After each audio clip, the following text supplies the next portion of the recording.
good morning! Sa tagal-tagal kong absent sa social media at saka sa YouTube. So, magluluto ako ngayon sa Salad Master ng laing. So, simple lang. So, ito siya. So, meron tayong 1 taro leaf. So, kailangan daw hiwa-hiwalay ang lagay. So, ayan. So, kailangan. So, dump it all lang po ang ating Salad Master.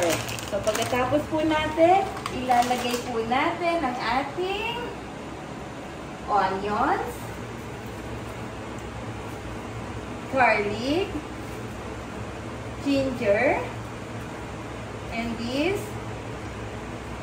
Then, lagay po tayo ng 2 teaspoon of bagoong. Ayan. And then, ang ating coconut milk. And ating coconut cream.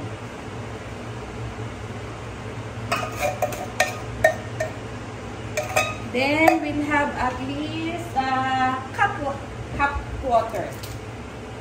Okay? Let us have cup only.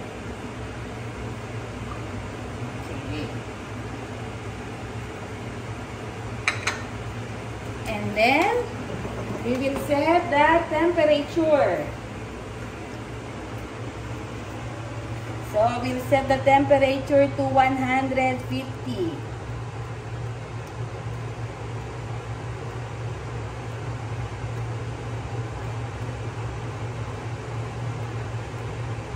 Okay.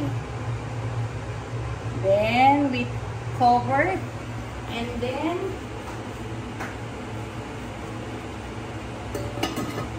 that's it.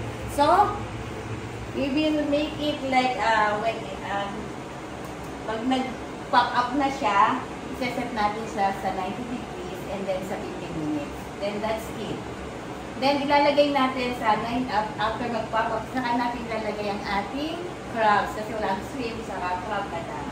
So, again, after a few minutes, so, nagpan na siya. So, haluin natin.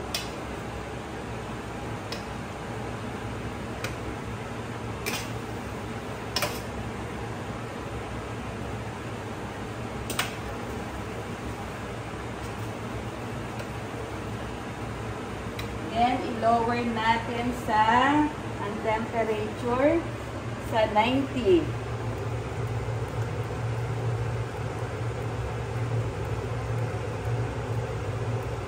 Then, set natin ang time sa 15 minutes.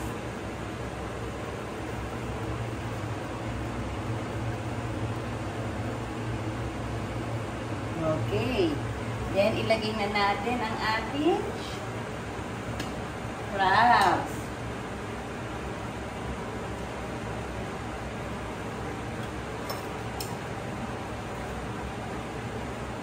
Paalam crabs. Kakainin ka namin mamaya.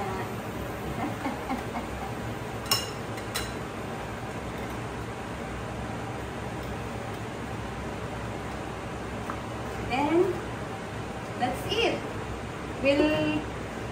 Until it will finish, then just leave it. It's easy as like that. So, buy Salad Master for healthy living and fast cooking. So, ito na ang ating finished product. Ito, buksan na natin. Hello, see? This is our laing cook in Salad Master electric skillet. And this is a cup of chicken menudo. Okay. Bye.